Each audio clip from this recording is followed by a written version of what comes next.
We are live. Thank you. Welcome everyone to the Township of North Dumfries Committee of the Whole meeting on Monday, September 14th, 2020. This is done by teleconference or video conferencing.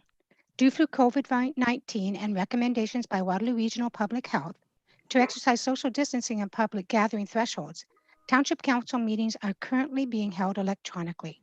Members of the public may watch and or participate in this open meeting electronically using any of the following methods. Number one, watch the live stream by accessing the meeting at calendar.northdumfries.ca/council. Under the video column, click the link for the meeting date that you wish to watch. You do not need a YouTube account to watch the live stream. You cannot directly participate in the meeting via the live stream, as this is for viewing only. Two, members of the public interested in attending as an observer or wish to speak to any items must submit the request in writing to the Clerk's Division at clerk@northdumfries.ca before 6 p.m. on Sunday, September 13th. A link and or telephone number will be provided to those who register before the registration deadline. Three, if you would like to comment on a particular item but are not available to attend the meeting virtually, members of the public are invited to submit written comments at clerk@northdumfries.ca, which will be provided to the mayor and council prior to the meetings. I'd now like to call this meeting to order.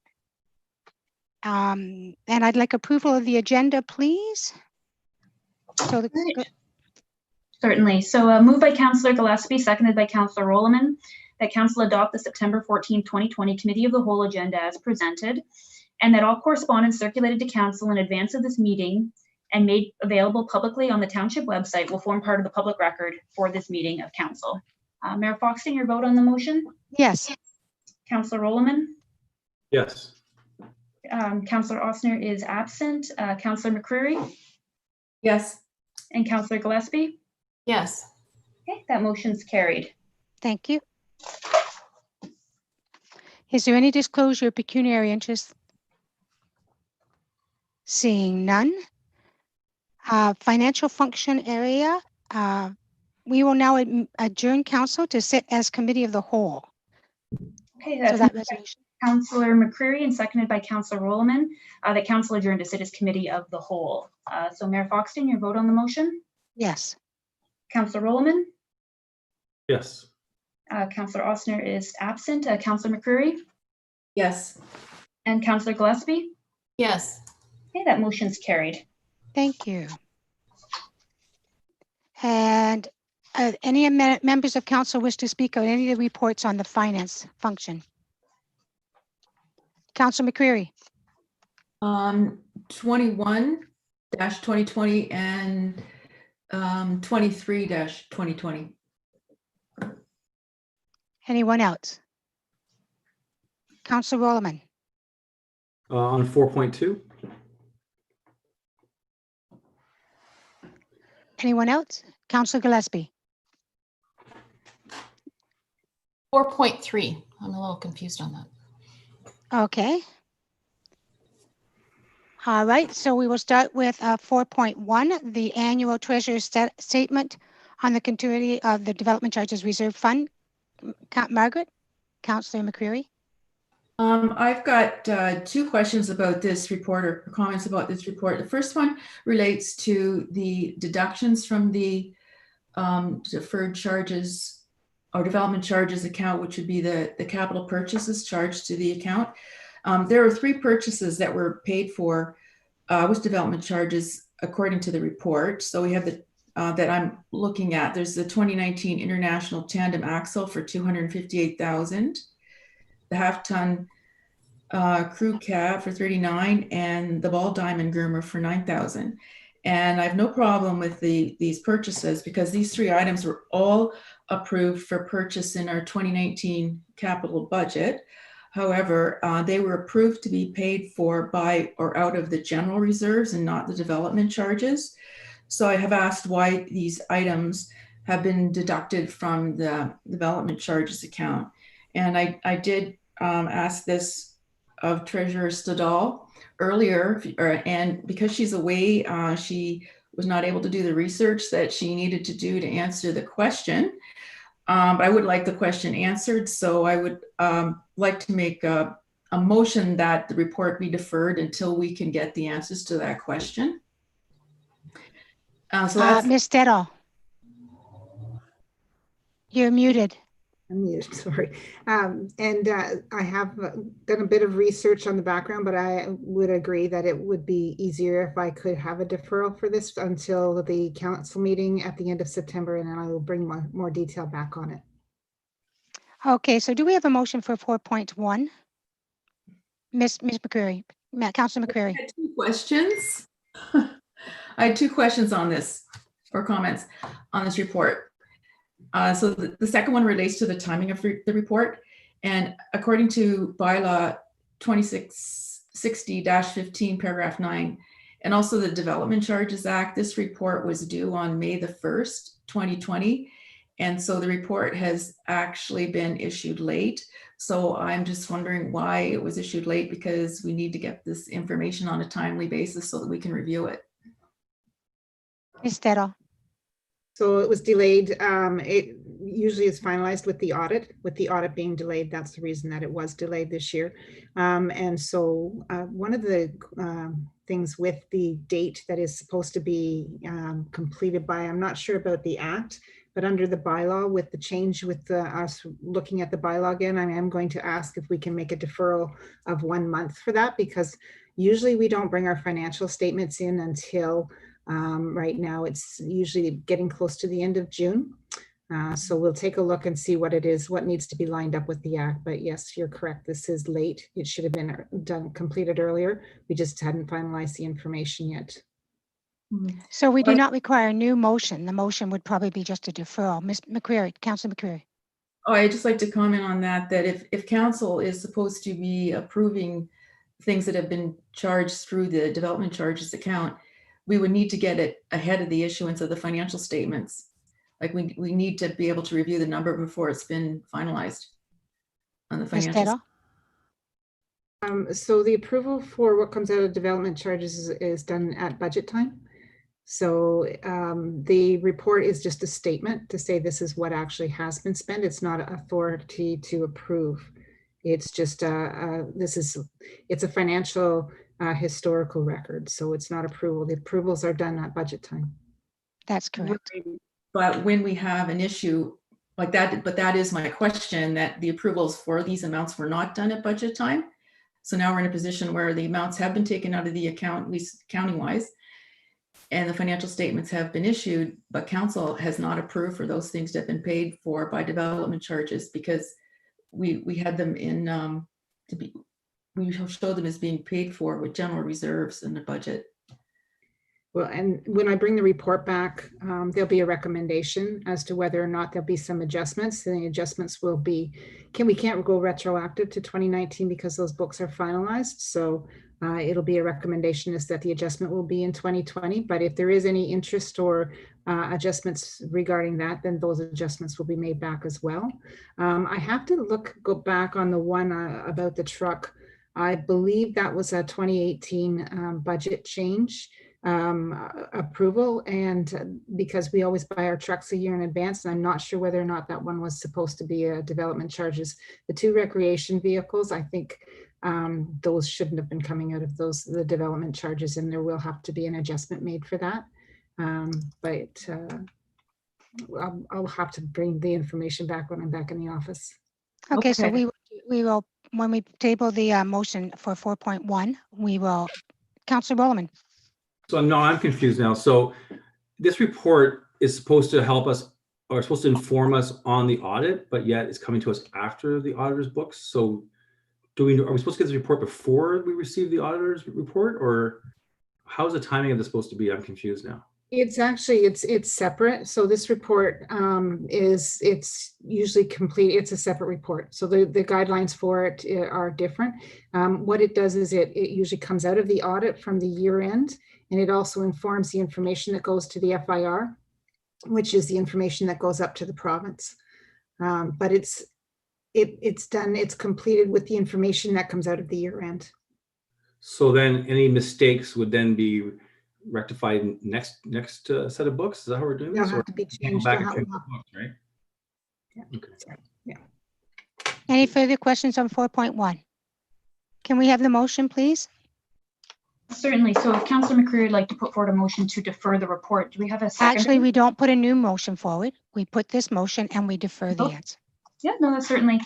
So moved by Councillor Rowland, seconded by Councillor Gillespie, that the 2019 Treasurer Statement on the continuity of the Development Charges Reserve Fund Report FIN number 21-2020 be received.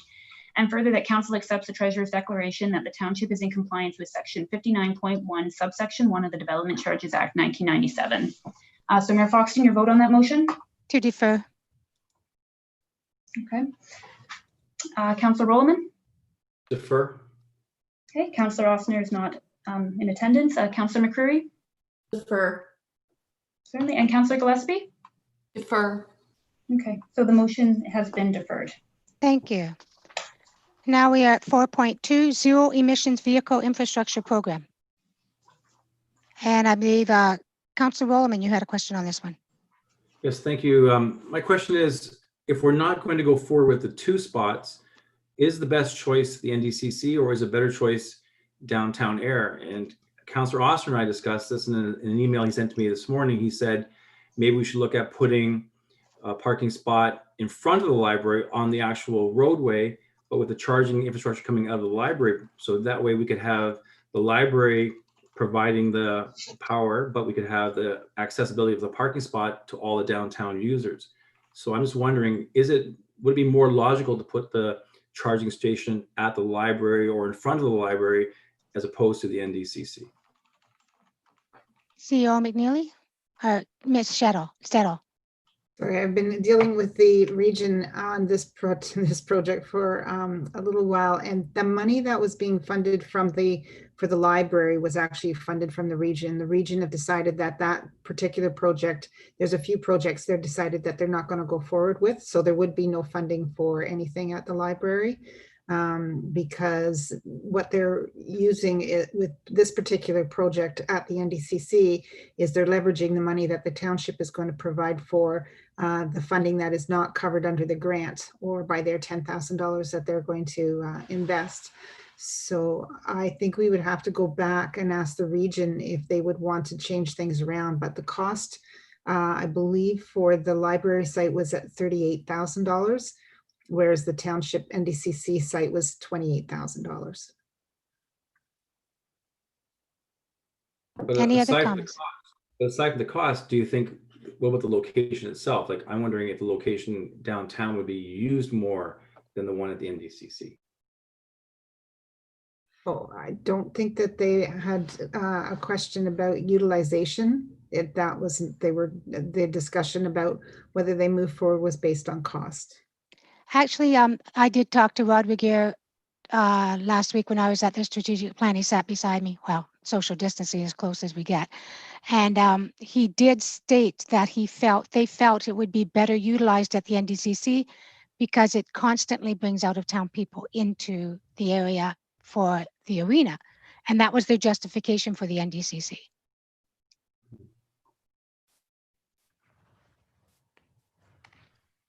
So, do we move ahead? Or are we asking for a review, or what are we asking? What are you asking, Councillor Rowland? Do you have any thoughts? I just think in terms of downtown business and the downtown in general, I think it would be more beneficial to the downtown. I don't know if a lot of people in those big F-150 pickup trucks are going to be charging their vehicles at the NDCC. There's a lot more people with smaller vehicles and who are traveling, who want to see different sites. I know people who go from town to town looking for charging stations. They're not going from arena to arena. That's all I'm thinking. I'm just thinking in terms of helping the downtown, this would be more beneficial. I don't see how it's going to help the NDCC other than maybe we might have a staff member that wants to charge their vehicle, but I don't think a lot of hockey players are going to, maybe some pickleball players are, I don't know, but not a lot of hockey players are charging their vehicles, I don't think. Until they come out with an electric truck, then they will. But until then, we have to wait. I don't know. I think both are valid. Even with the silver stick happening at the NDCC, I think you get a lot of traffic, and I don't think a lot of them all drive trucks. But you do make a valid point, because you do have the lawyer's office down there, as well as a lot of other businesses that draw other vehicles in.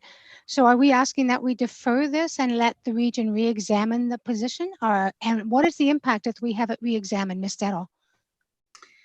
So the Walter Fetty study already has indicated that they've only taken a look at the 2 locations that were originally laid out for air. So there would probably be an additional cost if we asked them to go back and take a look at another site. So I would we could defer it and to the next council meeting, and I could go back and see if there is any possibility of moving it to a different location at this point in time. Are there negative ramifications? Are we under a time crunch? We haven't signed the agreement with them to move forward at this point in time, so there is no time crunch. When the original proposal came from the region, before we found out about the $10,000 that the region was going to give to us, the recommendation was that the township wouldn't go forward with this charge station at the NDCC. We at that point thought that they were going to go ahead with the station at the library.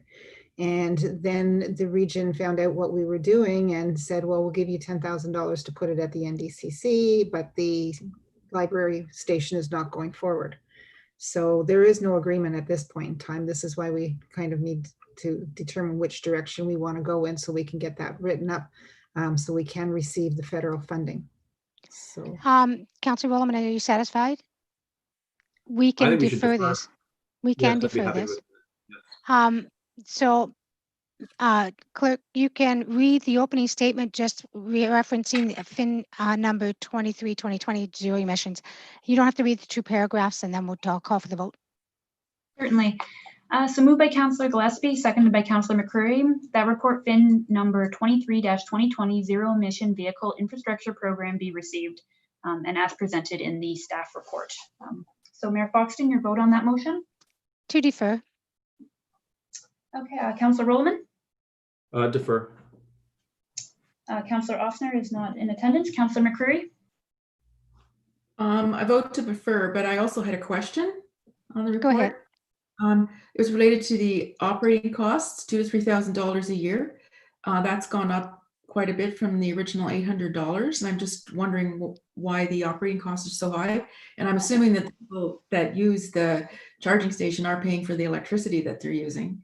So why are those operating costs gone up that much? Does anyone know? I thought the report, and I could have got it wrong, Ms. Dettel, you can correct me, but the $3,000 a year was the cost to operate, minus what people pay for it would bring it down to $800 a year. Is that correct, Ms. Dettel? that's what they are estimating. The cost did actually go up though from the original estimate. This is after it went out to Walter Fetty. Walter Fetty report came back and said it was going to be higher than the original. I think it was closer to $2,000. There's 2 different fees. There's the operation warranty and maintenance. And then there's also an additional cloud fee, which is, I believe, to hold all the information for people that are actually the users and are getting the charge from the station. So, but the region did indicate that they were going back to Walter Fetty to talk about the money that that would come back from the usage, and she thought it should go back down to the $800. But you're correct; they're saying the operating costs are a lot higher than what we thought. Okay, thanks. And I vote to defer. Okay. And Councillor Gillespie? Defer. Okay, so that motion is deferred. Thank you. And now we are on 4.3. The grant program. Right. And Councillor Gillespie and then Councillor McCreary. Yeah, I was just a little confused on what we're asking here. Like, you had 2 suggestions that the township do something, but then are you asking groups to submit proposals as well, or what? I was very confused. So yes, this is the grant itself is confusing. So there was no clear direction as to what the money should be used for. It was indicated that we should use it on social inclusion efforts. So staff was having a really hard time determining what kind of social activities that we could do within the pandemic without bringing people too close together. So the suggestion was that we could possibly take on these two activities, the strawberry social and the pancake breakfast, and you do them outside in the spring. But we also thought it may not be the full amount of $5,000 for those activities, that they might not cost that much. So that was why we also put it out that we could invite other people, other groups to make suggestions. We weren't even sure that council would support these two activities. They were just suggestions of staff. It's very difficult to try and come up with some suggestions that the $5,000 could be used for, given the pandemic, because if you were having a big affair, the money could be used easily. But so that's why there were three things that were on this. But if council has some other suggestions as to how to spend the $5,000 for social inclusion activities that can give us social distancing and wearing masks, etc. Councillor McCreary, you're up next. But can I just interject for a minute and read the resolution to you so you don't think that this is what we're passing? It says that the neighborhood support grant provided by Kitchener-Waterloo Community Foundation and the Cambridge North Dumfries Community Foundation, report number FIN number 24-2020, be received. And further, that council authorize execution of an agreement with Kitchener-Waterloo Community Foundation to accept a grant of $5,000 to support neighborhood activities that assist with social inclusion activities across the township of North Dumfries, to be offered to the community through the 2021 Community Grant Application Program process. So the resolution does not touch any of the events. It just says that, yes, we'll accept the money and we will look at opportunities somewhere to use it. It doesn't say we'll ask groups or whatever. So that's another discussion that we would have on our own. So it's just the generality of would we consider accepting the grant. Ms. Stedall, and then Councillor McCreary. So within, attached to the agreement, actually the draft agreement, is the addendum. So it says what the use of funds are. So if we do decide to go forward, we do need to spend the money on some events. And so that, and it was written into the agreement. Yep, it's right here, yeah. Yeah.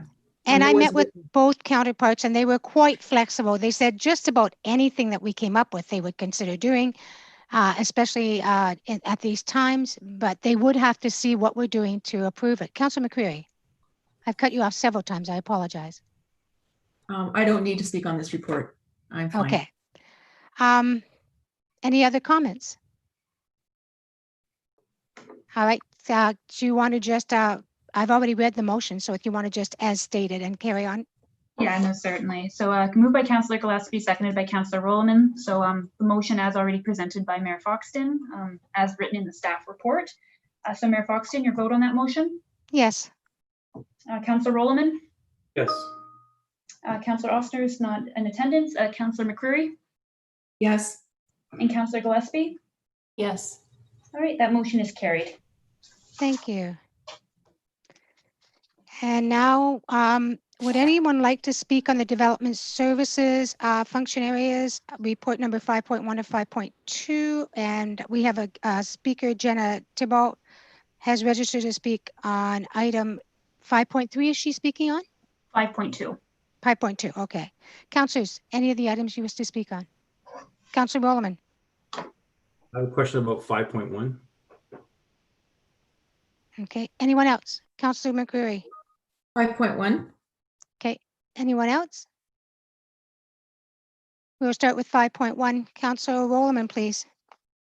Thank you. So my concern is, as you know, I have a business on Mel Air Drive further up the street, but there's a lot of pedestrian traffic and a lot of families I see cycling up and down the street, toddlers and tricycles. It's crazy.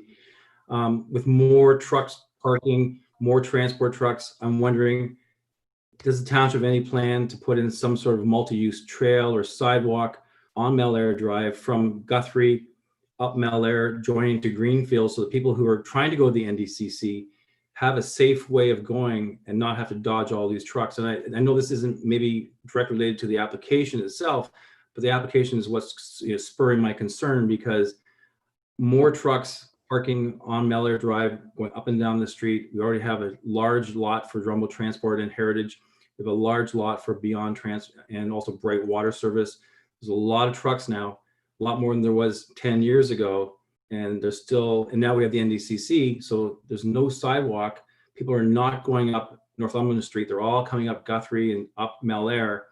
And I've seen families in the middle of the street with kids on toddlers on bicycles almost get hit by trucks because there's nowhere to go and they don't realize the danger they're in. So I'm just wondering, is there something we can do in the next few years to address this concern? CEO McNeely. So, Madam Mayor, presently in the 10-year capital forecast, there's nothing shown in terms of either a sidewalk or a bike lane on Malaire or Guthrie linking Northumberland through to Greenfield as an alternative to the Northumberland corridor. The issue with respect to Guthrie and Malaire would be it would be difficult to accommodate a sidewalk as a separated structure because of the ditch system and the right of way on both Guthrie and Malaire. We do have the ability to add additional asphalt to the existing road platform, and it'll be at the expense of the gravel shoulder to accommodate a bike lane as an alternative to having people cycle on the road. So it would not be a separated bike lane. It would be similar to what you have on Northumberland, where it's a painted 1.5 or 1.75 meter platform for cycling. But it's not necessarily the equivalent of a sidewalk if you're looking at trying to move the pedestrians to a separate location. Can I suggest we review this at budget time, which is coming really quickly, so we can look at to see if we want to slot it into next year's budget or the budget after that. Depending on our fundings, it may be next year may be a good time to do it. So if I could, all right, the 2021 Would budget. something like this be something that we use development charges towards, or no? Because it would be a result of growth. CEO McNeely? Right now, a bike lane isn't identified as a DC project. We do have funds set aside for off-road trail network. This may be something council may recall. We're presently going through an update to the existing development charges background report. And it's something that we could present to the consultant as a candidate for an additional project. And then it would be clearly identified and as such partially funded through development charges. So there will be an existing benefit to the existing community, and a portion of the overall cost may be eligible for development charges. Okay, so we would note that, Ms. Sage, that it would go into future meeting, budget meeting deliberations. But getting back to 5.1, is there any discussion on the actual grading? Councilor McCreary. I'm just wondering, if this were to be approved, how do we monitor the quality of the fill on an ongoing basis?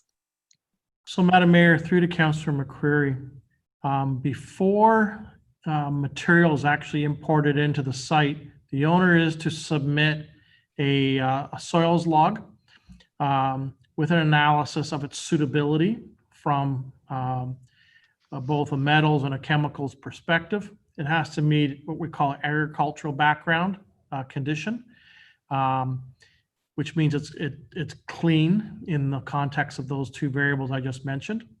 And we then track by tickets from the original source to the destination to ensure the linkage from source to ultimate destination being this address. Okay, thank you. CEO McNeely, is this the site that had done some alterations in the past without permit? No, this is the Steve Lowe property. Oh, Heritage thank you. Transport. Right. He's followed the letter of the law, yes. So, no, this property has no outstanding historic issues attributed to it. This is presently used for agricultural cultivation, and Heritage is looking at expanding their parking area for their fleet of trailers. Thank you. No other questions? Can we have the motion, please? Certainly.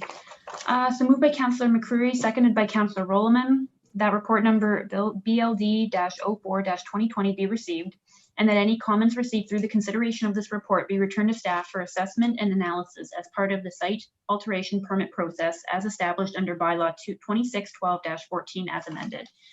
So Mayor Foxton, your vote on the motion? Yes. Councillor Rowland? Yes. Councillor Ossner is not in attendance. Councillor McCreary? Yes. And Councillor Gillespie? Yes. Okay, that motion is carried. Thank you. And next we have the zoning bylaw. Would the speaker like to go first? We'll move her into the meeting. Okay. Thank you, Where's Madam Jen? Mayor. Oh, there you are. Hi, Hi. Jen. Okay, great. Thank you. I just wanted to say that I've reviewed the recommendation report prepared by township staff, and I agree with the recommendation of approval for the application. Thank you very much. Any other comments, questions for the speaker? Seeing none, council members, any questions or comments? Could we please have the motion, please? Certainly. So moved by Councillor Rowland, seconded by Councillor McCreary, that report number PD-17-2020 be received, and that bylaw number 3184-20 being a bylaw to further amend general zoning bylaw 689-83 for lands located at 2384 Dundas Street South /1550 Morrison Road to add site-specific uses for the subject land to be enacted. So Mayor Foxton, your vote on the motion? Yes. Councillor Rowland? Yes. Councillor Ossner is not in attendance. Councillor McCreary? Yes. And Councillor Gillespie? Yes. Okay, that motion is carried. Thank you. And 5.3, I don't believe anybody was speaking on that. I know, so I can introduce the motion to approve as presented, if that's fine with you. Perfect. Okay, so that motion is moved by Councillor Rowland, seconded by Councillor Gillespie, that the Committee of the Whole recommend the following item be approved as presented as outlined in the staff report listed in the development. Excuse me, Ms. Sage, I have it moved by Councillor McCreary, seconded by Councillor Gillespie. Yeah, I can read that. That one if it was pulled out. So I can read that motion. That's fine. Yes. That's moved by Councillor McCreary, seconded by Councillor Gillespie, that PD report number 18-2020 be received, and that the pre-servicing agreement to accommodate earthworks affecting lands owned by 281788 Ontario Corporation as approved on April 14, 2020 be amended to include the ability of the owner to construct the deep sanitary sewer within the Leslie David School of Road allowance, subject to any minor revisions as required by the Township Solicitor and or the Chief Administrative Officer, and that a bylaw be prepared and presented as part of the September 28, 2020 regular meeting of council to authorize the mayor and clerk to execute an amendment to the pre-servicing agreement between 2081788 Ontario Corporation and the Township of North Dumfries. So Mayor Foxton, your vote on the motion? Yes. Councillor Rowland? Yes. Councillor Ossner is not in attendance. Councillor McCreary? Yes. And Councillor Gillespie? Yes. Okay, that motion's carried. Thank you. And now we'll move on to community services. Of the three items, would anyone wish to speak to any of the items? Councillor Rowland? I have questions on all three. All three? Anyone else? We can all pop in as we need to. So 6.1, no parking area restriction on Main Street in proximity of Jedburgh Dam. Councillor Rowland? Thank you, Madam Mayor. I met with the CAO and with Councillor Ossner before the meeting last week at the Jedburgh Dam, and we looked at the parking situation.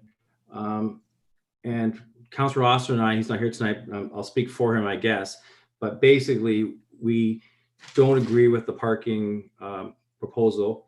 We want to have the parking restricted only on the west side of the street from the dam up to Hall Street, more or less. We don't want parking across from the pond, and the parking spots next to lookouts, we felt we should just leave that as is and not worry about that. And then there's a small area of parking on Jedburgh Dam, just south of the dam. As you're heading north, there's just a little section to the right there on the east side, I guess it is, that should be no parking as well, we felt. And then I'm a there little was some confused. discussion. Did If you you look at say the that? map, if you look at the map Yeah. that's included in the report, you can see that there's the CAO has drawn some red lines on the map Right. for no parking. So the one that goes from Jedburgh Dam on the east side of the street all the way up to where the blue line starts, Right. we're saying that portion from the dam to the blue line should be omitted. And just the Okay, and I'm in portion- agreement. You had originally said west side, and I thought, so you're Yeah, saying, the west side, we think there should be no parking, you know, where the Campbell Trail comes out? Yep. There should be no parking there as well. And the only discussion we had was about perhaps lengthening the guardrail, and the CAO pointed out that the guardrails are in pretty bad shape and need to be replaced. So we could lengthen the guardrail that goes up towards the heritage plaque, and that way people couldn't park right in that one little section. The problem is people cross the bridge and park right there, right next to the heritage plaque. And as we were there, people were doing exactly that. I think Councillor Austin did that just to prove a point. And you can't get around the cars that are parked. So if we had no parking basically by having a bigger guardrail next to the plaque, then people could not park there. And if we said no parking at the Campbell Trail side, then we don't have the problem of kids, you know, crossing and running across the road. That was our thoughts. I don't know what the rest I'm of in council agreement thinks. with you. I'm in agreement with you totally. So, do we want to defer this and have staff bring something else back? Is that your wish? Or can the CAO just adjust it now, or what's the best process? Because I do agree with you, and I don't want seniors. We have a lot of seniors. I don't want them attempting to cross there. Yeah. So I agree totally. CEO McNeely. Well, Madam Mayor, staff has made a recommendation. Council can call the motion, and if the majority of council do not support the staff recommendation, then just drop the section that there is no agreement on. So if it speaks to the area on the east side of Main Street from the dam northerly, then that you just wouldn't endorse that provision, and the balance of the resolution then would remain valid. And the traffic bylaw would then be presented on the 28th of September at your next meeting to enact the recommendation coming out of this meeting. Okay, so how would, if we wanted to change this, so we say Main Street, okay. No parking areas as follows. Main Street, east side of the road, commencing at Jedburgh Dam and extending 103 meters northerly. We That's want the to section eliminate you would that. not read. Okay, so that's what we want omitted. Correct. Yeah. Is that the only part we wanted omitted? Hang on now. What's the next? Main Street, west side of the road, commencing at Jedburgh Dam and extending 50 meters northerly. So that would put you north of the Campbell Trail by a distance of about 9 meters. So that would allow sight lines for motorists traveling southerly toward the bridge, would be able to have better view plane of the bridge, the stop sign at the bridge, and pedestrians that are exiting the Campbell Trail and may cross over Main Street to go to the pond lookout. So we're okay with that one. Is that correct, Councilor Roman? Yes. Okay, the third one says Main Street, east side of the road, commencing at Jedburgh Dam and extending 25 meters southerly. So this would be on the east side of the road from the Yeah. bridge, measuring in front of 73 Main Street, and would basically in line with their driveway. So once again, it's to facilitate sight lines of the stop control for traffic moving northerly on Main Street as you approach the Jedburgh Dam. I have So to if agree as understood well. Councillor Roloman's concerns, he only had, well, he and Councillor Ostner, if we're going to speak on behalf of Councillor Ostner, they had concerns with recommendation 2, Roman numeral 1. Correct. So, So- Council's resolution, if it was to be put forward, would just be to delete in the final document, recommendation 2, sub-Roman numeral 1. correct. Ms. Sage, have you got that? Yes, so I'll remove, number 1 and then renumber 2 and 3 as Correct. 1 and 2. Are there any other comments on this? Seeing none, would you like to read it, please, Ms. Sage? Certainly. So moved by Councillor Gillespie, seconded by Councillor McCreary, that report number PW-10-2020 be received, and that staff be directed to prepare a bylaw to further amend the township's parking and traffic bylaw number 2559-13 by adding new restrictions with respect to no parking areas as follows. 1, Main Street, west side of the road commencing at the Jeddenburg Dam and extending 50 meters northerly, and 2, Main Street, east side of the road commencing at the Jeddenburg Dam and extending 29 meters southerly, and that the bylaw to further amend township's parking and traffic bylaw be presented for consideration at the September 28th, 2020 regular council meeting. So Mayor Foxton, your vote on that motion? Yes. Councillor Rollman? Yes. Councillor Ossner is not present. Councillor McCreary Yes. and Councillor Gillespie? Yes.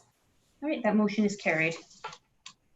Okay, we're at 6.2, walking track use. Oh, I was going to ask about this one as well. Councillor Rollman.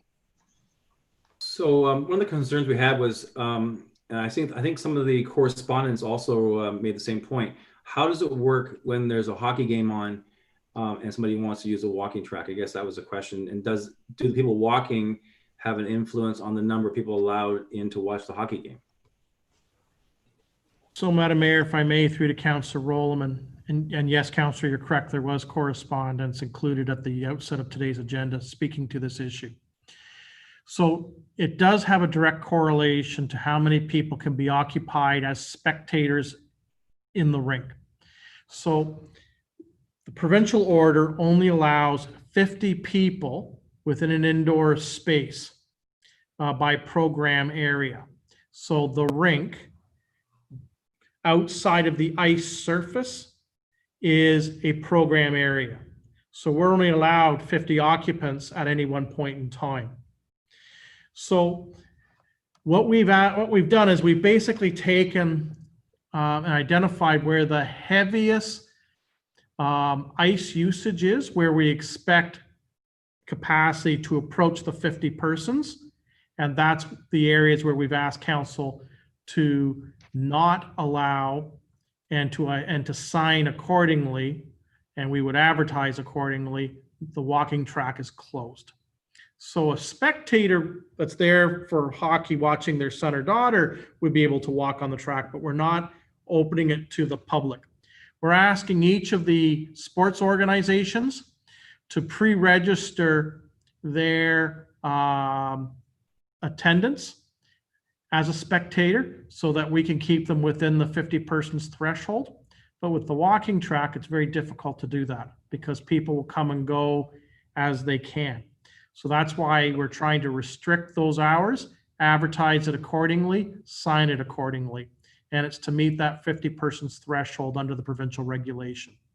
So unfortunately, most evening hours, other than the Sunday evening, and significant blocks of time through Saturday, are somewhat restricted because of the heavy usage of the ice surface and the corresponding draw of spectators, being largely parents, siblings tied to the ice user. So then to follow up, if I may, Of course. so would it make more sense than just to say the walking track is only going to be open, Monday to Friday from 8:30 to 4:30, something like that, and have set hours, as opposed to trying to regulate it and change it on the fly depending on attendance for hockey games? Is that what we're thinking about doing? So we're basically saying to council, if you endorse this, to your point, yes, the walking track will be open, at 6:30 or whenever the building opens to the public in the morning, till 5 o'clock, Monday to Friday. It's closed on Saturday, and then it's open on Sunday nights from 6 to 9 or whatever the hour was. And that's when we're promoting for public to use the walking trail. And yes, we would advertise it using our social media platforms, our e-blast, as well as signage in the building for those hours.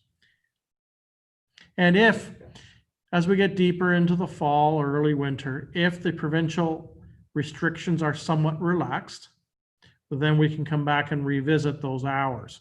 But based on the information that we know today and the user profile during those other hours, we will be easily bumping up against the 50 persons threshold. Because we've got 2 minor sports teams on the ice simultaneously. And so that puts between 20 and 25 skaters typically on the ice. And as you can see, very quickly, you'll get to that 50 persons when you look at siblings and the adult guardians. Any other questions? Can we have the motion, please? Moved by Councillor McCreary and seconded by Councillor Rolliman, that report number REC-11-2020 be received, and that the North Dumfries Community Complex walking track hours be adjusted for public use in order to accommodate maximum thresholds of spectators for ice rental clients, and that staff be directed to advance forward with this protocol for review again on April 1st, 2021. So Mayor Foxton, your vote on the motion? Yes. Councillor Rolliman? Yes. Councillor Ossner is not present. Councillor McCreary? Yes. And Councillor Gillespie? Yes. Okay, that motion's carried. Thank you. And oh no, we're at the graffiti one, 6.3. You had something again, Councillor Roman? Well, thank you. I was looking at some other skate parks in North America and in Europe, and they've had similar problems with graffiti. And what some of them have done, and I don't know if this is possible, but they've actually gone out and hired graffiti artists to come and to create graffiti murals on the skate park. We had the same problem in downtown Galt. In downtown Galt, there's a lot of tagging and murals being painted. So downtown Galt hired mural artists to come in and put graffiti all over downtown Galt. And I guess there's sort of an understanding that graffiti artists will not tag or go on top of other artists' work. So what they've tried to do is create a mural that has that sort of street credibility, but they won't deface it because they have respect for that artist. I saw the same thing when I was in Quebec City. They did that along the water trails there. Under the bridges, they had a tremendous problem with graffiti. So the city of Quebec hired artists to do the same thing. They painted all kinds of beautiful graffiti murals, and now they're not being defaced. So I'm just wondering if that's something that we should consider, or if by the design of the skate park, maybe that's not possible. I don't know. Madam Mayor, if Theo I may, McNeely. Yes. through to Councillor Rolliman. I have seen similar ventures done traditionally in downtowns, especially in alleyways or walkway blocks between buildings, perhaps linking rear lot parking back to a main street type condition. And certainly research has shown that there is a respect, for lack of a better term, given to the murals, and while there may be some tagging, it's significantly reduced if it was versus a blank canvas. With respect to the skate park, there were 2 concerns that staff had. One was the nature of the finish. So if there's a paint surface on the concrete, it is of a texture that becomes slippery, especially if it's wet. And does that change the safety factor of the skate park? And certainly that was something that New Line, being the designer of the skate park, has advised. The other is we've got actually a series of colors as well as textured areas on the current skate park. So it's just not a constant concrete color. There are elements or features that have a rosé type color mixed into the concrete to give some contrast and to accentuate those features or elements. So if we were to cover them in paint, we're sort of hiding some of the other work that was built into the base of the skate park. I have not costed out, what it would be to hire 1 or more graffiti artists to paint or put murals on the skate park. The facility itself is, depending upon how you want to calculate area, is between 5,800 and 7,000 square feet. I mean, if you look at all the ramps, that's where you get the extra square footage, because it's obviously not a flat surface. It's quite a big canvas. if you look at the entirety of the facility.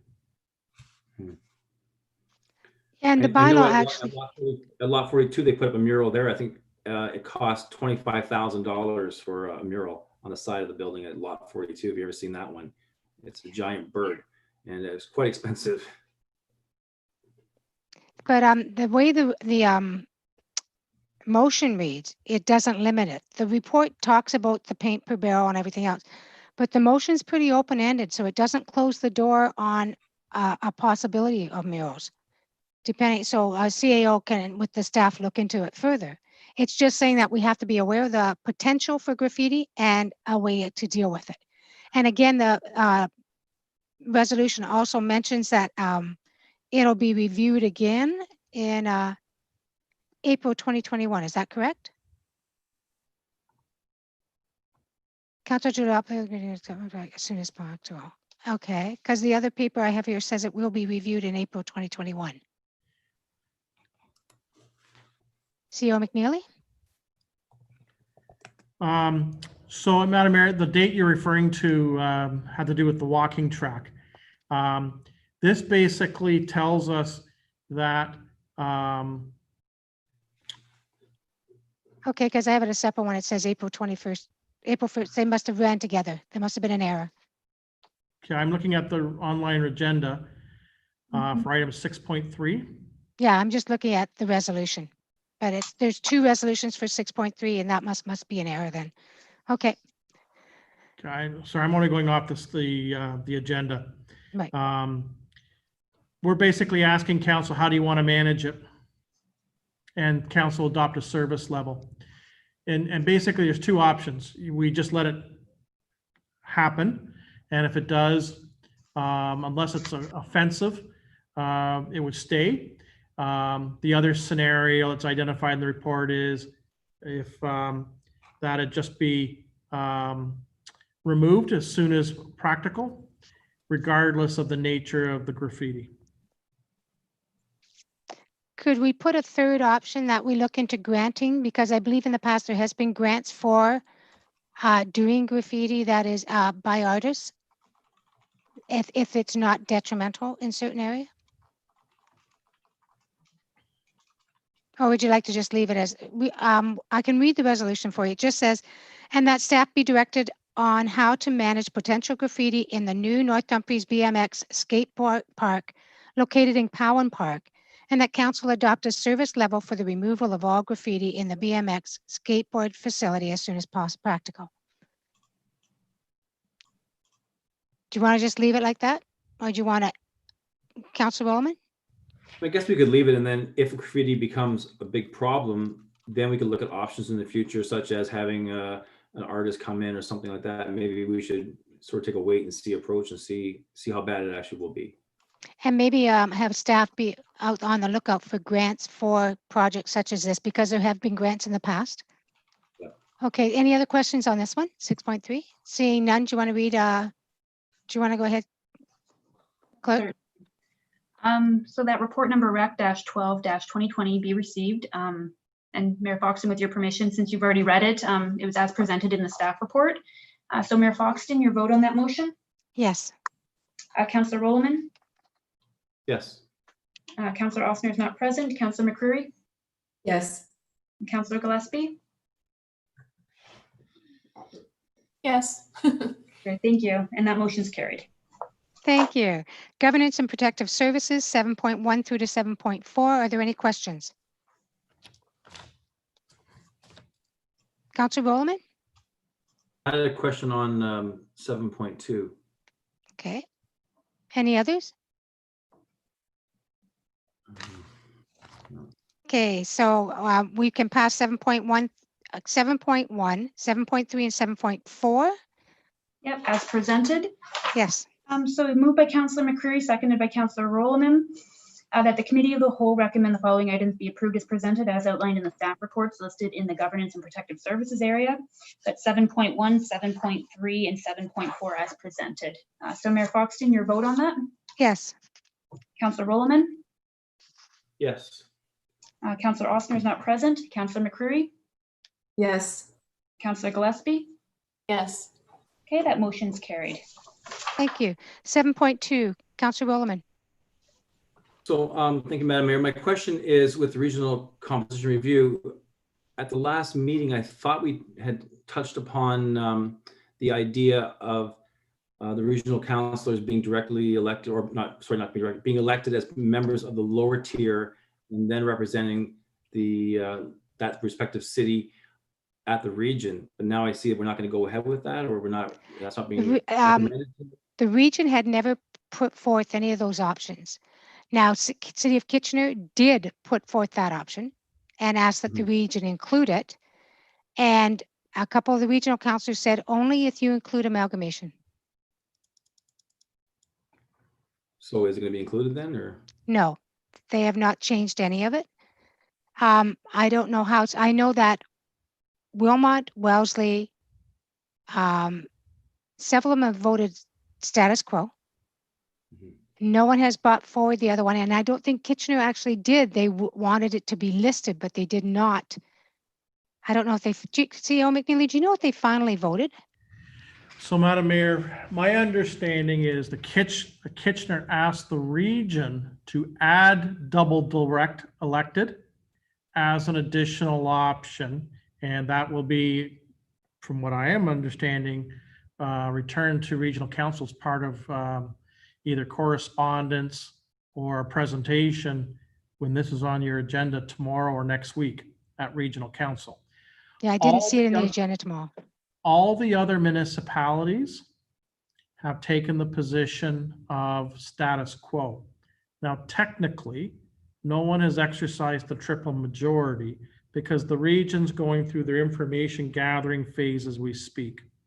It's only after the region declares its intention as to which model it wishes to deploy that the triple majority would then kick in. So this will be returned to the area municipalities as part of the triple majority voting later in the month of September, early October. And you'll be voting on whichever model the region has opted for. Right now, regional staff have only identified 4. Township staff have identified 3 others above and beyond what the region has noted. Correct. So would it not be better to defer it and do our vote when the final vote comes through?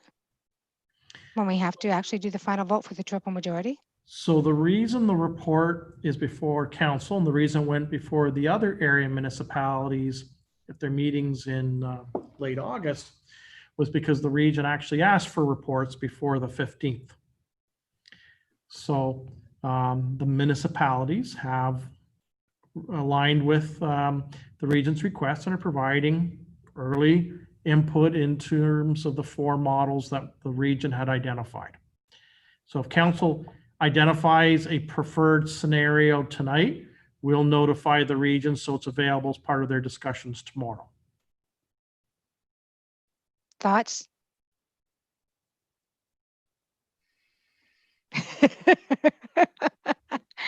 What's it called when they're directly elected to their municipality and move up to the regional level? It's Double called direct. double direct. So Councillor that Williman. means they would sit on both council. Yes. Councillor Williman. I guess my concern is that I've watched the region over the years evolve with these directly elected representatives who seem to be representing their interests as a block and not representing the interests of the respective cities.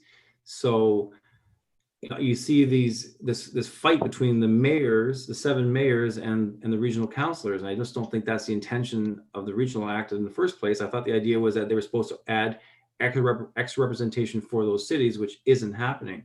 So in order to make that happen, it has to either be double direct or it has to be some sort of weighted voting or something. But this 4 recommendations from the region is designed to make everybody choose status quo. And that's all they want us to do because they know the other choices are preposterous. So we can only choose status quo. So it's well designed. So there's going to be one outcome. And I don't know how we're going to get around that. So are you asking that we consider what Kitchener has done? I like that choice myself, but as you say. What are your other thoughts, Councillor Gillespie, Councillor McCreary?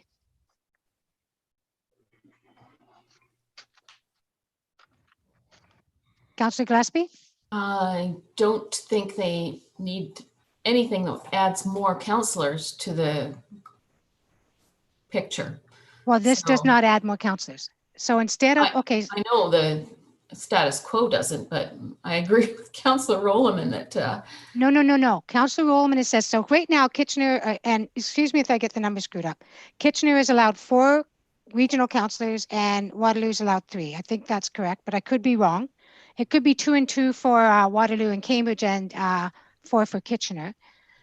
So instead of them being elected by the region at large in their areas, they would actually have to be elected to Kitchener Council. And then Kitchener Council would decide which of their councillors would sit at the region as well as Kitchener Council.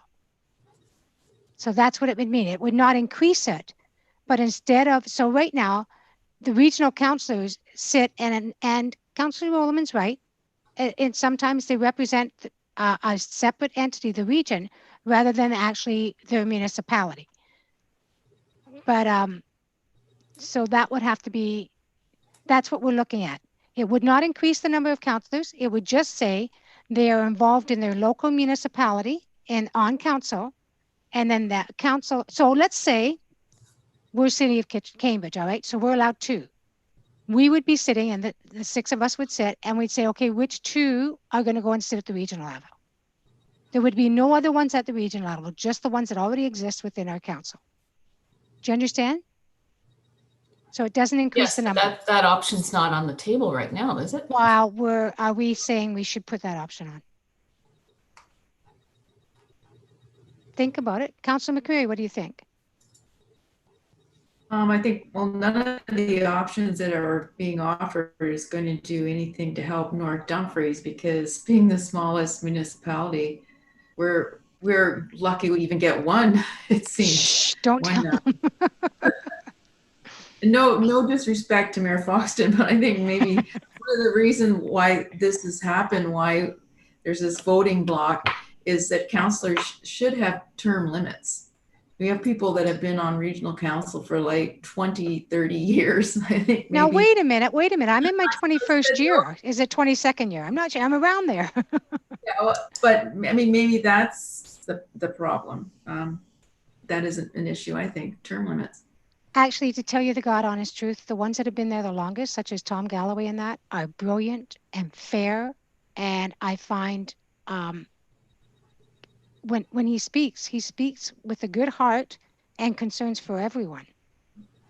So my personal opinion, I don't think length of time matters. I think how passionate you are and how open you are matters. But that's a separate issue. Yeah, but my concern was that it allows turnover, so different people get involved. That's all I was saying.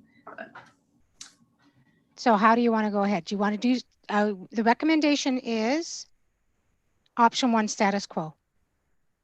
I guess we just call the vote. So the clerk? Yes, sounds good.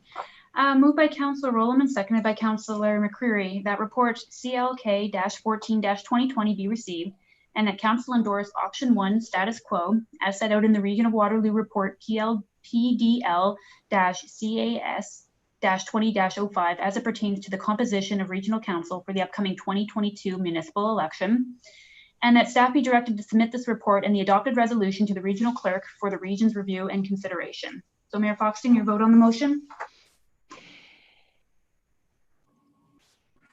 This is tough because I sort of agree with Councillor Rolleman. I do agree with Councillor Rolleman. I am going to state status quo because it's not one of the options put forward on this, so I'm going to vote yes. Yes, okay. Councillor Rolleman? I'll vote no. No. Councillor Ossner is not present. Councillor McCreary? Yes. Councillor Gillespie? No. It's a failed vote. Motion is lost.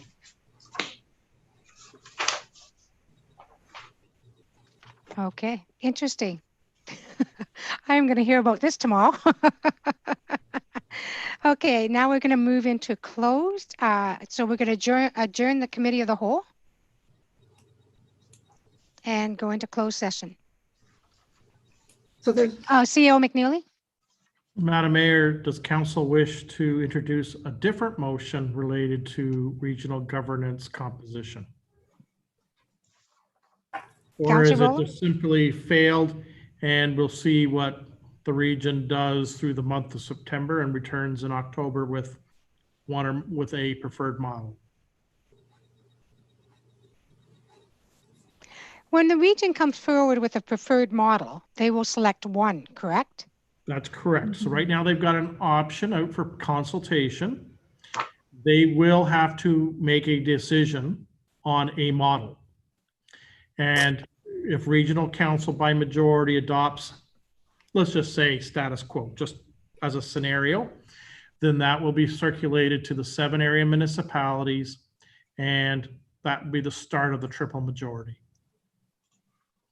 Councillor Rowland? Madam Mayor, is it possible that we could just pass a motion saying that we support the City of Kitchener, Barry Vervandervik's idea, and that we'd like to see that added as one of the options to the regional choices? We could do that. Could you draft that up? Andrew, would you like to dictate that to Ms. Sage? Actually, would it just be simpler to take the recommendation? So the first recommendation that the clerk report 14/2020 be received, that remains unchanged. And that council, and the second recommendation would be in that council endorse the premise of double direct elected councillors as a preferred alternative for regional council composition. And then recommendation 3 would stay, and that staff be directed to submit this report and the adopted resolution to the regional clerk for the region's review and consideration. So we would send this item to the regional clerk tonight so that it's available tomorrow as part of regional discussion. So Ms. Sage, do you have that? Yes, I do. I'm just kind of fine tuning the wording, but.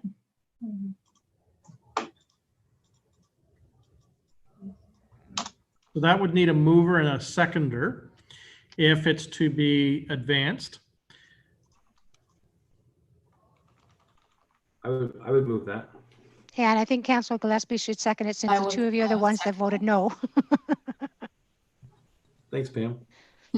Okay, so moved by Councillor Rowland, seconded by Councillor Gillespie, that report CLK-14-2020 be received, and that council endorse a premise of double elect as the preferred alternative as it pertains to the composition of regional council for the upcoming 2022 municipal election, and that staff be directed to submit this report and the adopted resolution to the regional clerk for the region's review and consideration.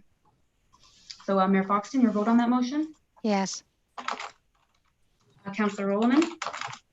Yes. Okay, Councillor Oster is not present. Councillor McCreary Yes. and Councillor Gillespie. Yes. Motion is carried. Thank you. And now we will adjourn committee of the whole and call council meeting back to order. Okay, so moved by Councillor Rowland, seconded by Councillor Gillespie, that committee of the whole is hereby adjourned and the council meeting be called back to order. Mayor Foxton, your vote on the motion? Yes. Councillor Rowland, Yes. Councillor Oster is not present. Councillor McCreary Yes.